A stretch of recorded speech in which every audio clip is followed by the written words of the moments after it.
बात बताओ, no profit no loss पे कब तक हम खेती करेंगे? चलान दो। तुम्हारे ऊपर क्या फर्क पड़ रहा है? हमारा अन्न खाकर नमक हरामी कर रहे हो।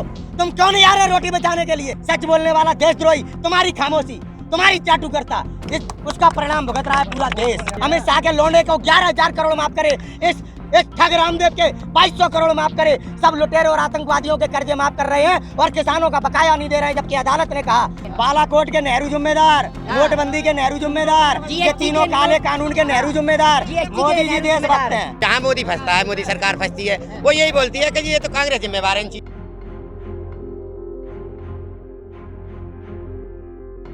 पूरे देश के किसान का यही हाल हो जाना है, जो हमारे देश के पश्चिमी यूपी के किसानों का है, जो गन्ना पैदा तो करते हैं लेकिन उसके पैसे उन्हें नहीं मिलते 6-6 साल तक।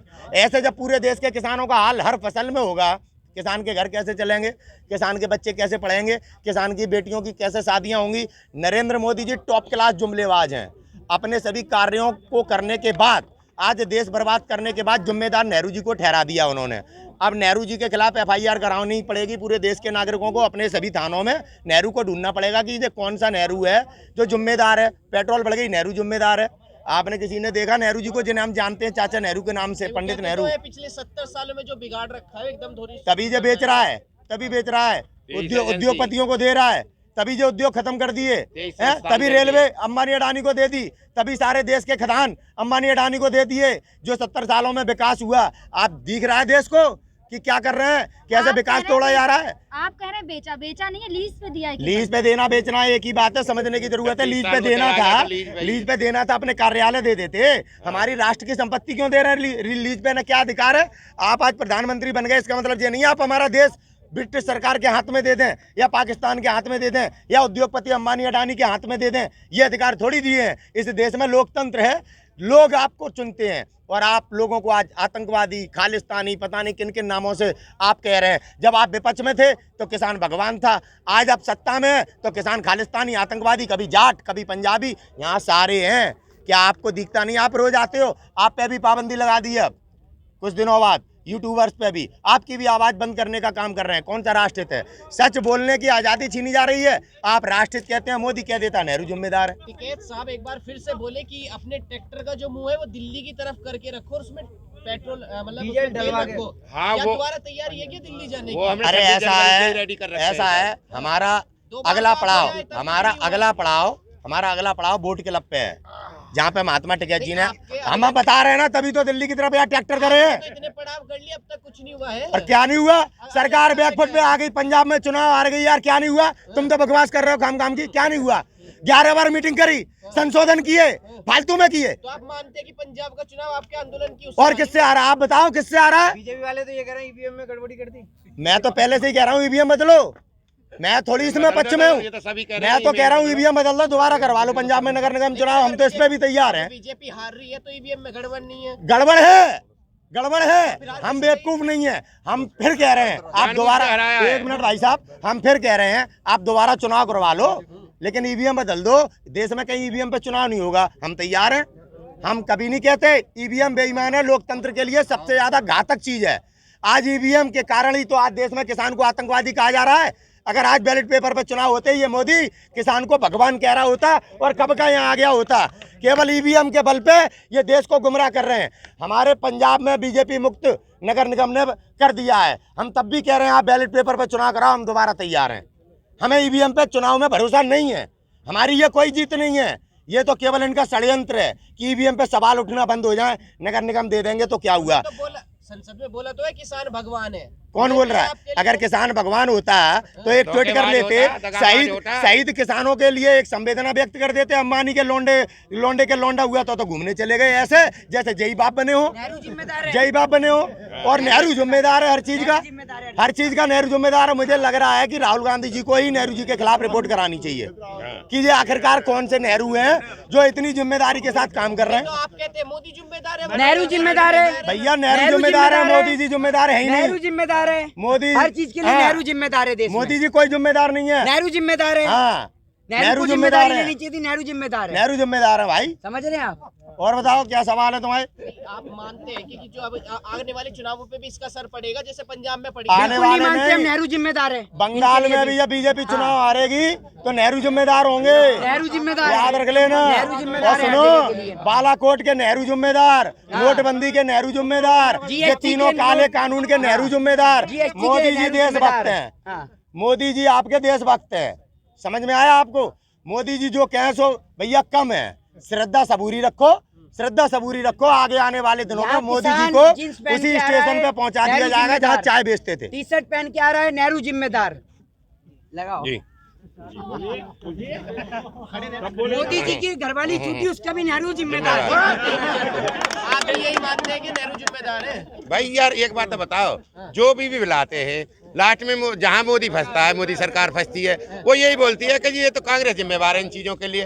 जब कांग्रेस ही जिम्मेवार है भैया, तुम इन बिलों को लाता क्यों है? आप भी तो ऐसा कर रहे हैं, कोई भी मसला फंसेगा आप कहते हैं मोदी जिम्मेदार है, वो कह रहे नेहरू जिम्मेदार है, इसमें फर्क क्या है? अरे एक बात बताओ, वो तो कहते हैं कि रात को मोदी वो पकड़ा, नेहरू जी पकड़ा जाते हैं मेरे को फाइल सोते हुए।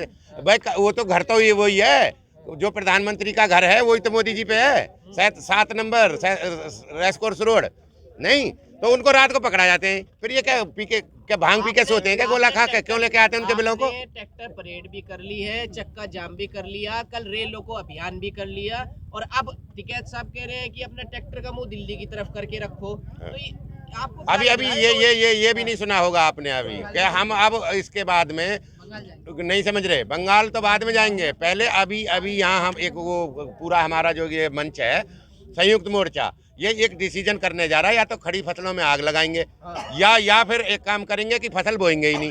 दो में से एक फैसला होना है, क्योंकि हम रबी की फसल काट लें, अपने घर रख लें और अपने मजदूर वर्ग को दे दें, कमेरा वर्ग को दे दें, जो हमारे मातहत हमारे यहाँ काम करता है। तो नहीं समझ रहे? अहिंसक आंदोलन है, अब आप फसलों में आग लगाएंगे? अरे तो हम किसी दूसरे की में लगा रहे हैं, अपनी में लगा रहे हैं, क्या करें? हम तो फिर लगे पड़े। एक बात बताओ, नो प्रॉफिट नो लॉस पे कब तक हम खेती करेंगे? लेकिन नहीं, एक मिनट सुनो। और जो चीज हमारी लागत 100 रुपए जिस चीज में आ रही है धान में, और वो बिक रही 50 रुपए में, हम क्यों करेंगे भैया? 50 रुपए अपने घर से क्यों देंगे? अब 1 मिनट रुकिए, क्यों देंगे घर से बताओ? भैया कह रहा है आम जन को अब परेशानी होगी अगर हम अपनी फसलें जला देंगे।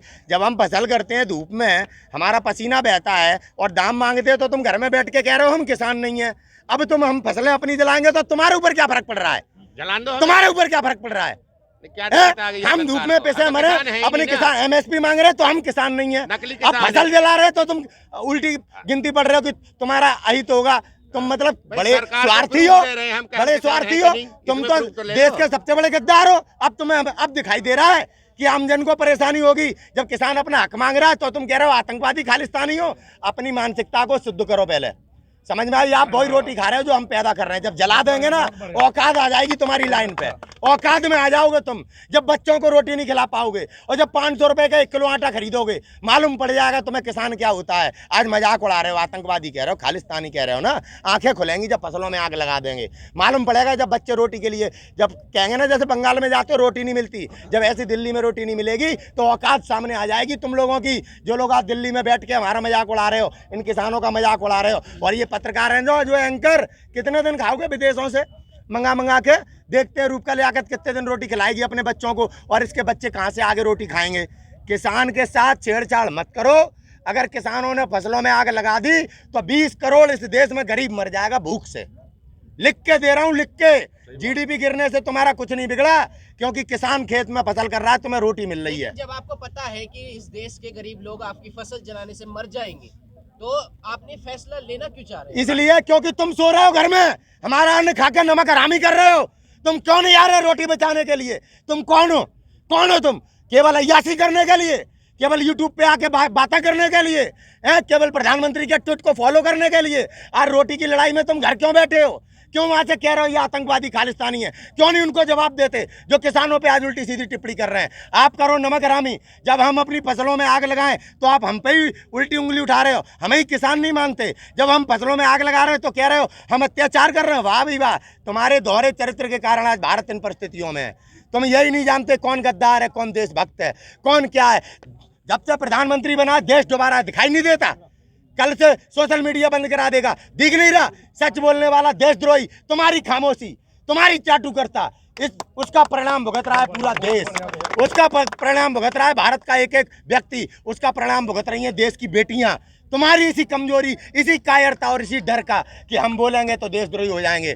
अरे देशद्रोही नहीं हो जाओगे, देशभक्त कहलाओगे। अपने देश की जनता के लिए लड़ रहे हो तुम, अपने निजी स्वार्थ के लिए नहीं लड़ रहे। ये सांसद बने स्वार्थी बैठे हैं जो लोग, जिन्हें वोट देके हमने सांसद बनाया, ये आज किस प्रकार से इन एक दो आदमी की गुलामी कर रहे हैं। अरे सांसद हमने बनाया था, आगे आने वाले दिनों में तुम्हारे परिवार से कोई पार्षद भी नहीं हो पाएगा देश के गद्दारों। में किसे सांसद बना रहे हैं आप, क्या पता वो भी बदल जाए, फिर क्या होगा? ऐसा है, पांचों उंगलियां एक जैसी नहीं होती, बदल सकता है, लेकिन आप इस बात की भविष्यवाणी नहीं कर सकते कि हर माँ ने गद्दार जना है, हर माँ ने देशद्रोही पैदा किया है, हर माँ मोदी पैदा नहीं करती है। इस देश में भगत सिंह भी पैदा होते हैं, चौधरी चरण सिंह भी पैदा होते हैं, राजीव गांधी भी पैदा होते हैं, तमाम लोग पैदा होते हैं। खाली मोदी जैसे गद्दार पैदा नहीं होते जो अपनी माँ का भी नहीं हुआ, अपने स्वार्थ में लाइन में लगा दिया अपनी माँ को। ऐसे बेटे पे थू है जो केवल अपनी नाकामी को छुपाने के लिए अपनी माँ को लाइन में लगा देता है, अपनी इच्छाओं की पूर्ति करने के लिए अपनी पत्नी को छोड़ दिया 7 फेरे लेने के बाद। कौन सा हिंदू है ये? कौन सा हिंदू है? अपने मजे लेने के लिए पत्नी को छोड़े आया है यशोदा बहन को। अरे लेकिन क्या सच्चाई है ये? लेकिन बड़ा दूसरे के चरित्र पे उंगली उठाते हो, कभी अपने भी तो चरित्र झांक के देख लेते। कितने स्वार्थी और निकम्मे हो तुम। भारत की सभ्यता पे धब्बा हो तुम, भारत के इतिहास पे धब्बा हो तुम। तुमने लोगों के साथ धोखा किया, हिंदुत्व के नाम पे, श्री राम के नाम पे वोट लेके आज तुम बेटियों के ऊपर अत्याचार कर रहे हो। तुम आज देश की जनता को कुचल रहे हो, देश के नौजवानों के भविष्य को कुचल दिया। तुमने भारत माता की भी लाज ना रखी। जिस भारत माता की जय करते थे, आज उस भारत माता को उद्योगपतियों के हाथ बेच रहे हो। इतने गिरे हुए हो तुम नरेंद्र दामोदर दास मोदी, याद रखना। ये तुम्हारे चरित्र की व्याख्या है। उन्होंने एक मतलब उदाहरण भी तो दिया था कि डेयरी वाला क्या मतलब। अबे झूठे के उदाहरण मत देना। यहाँ पे डेयरी भैंस से कानून नहीं बना है। ये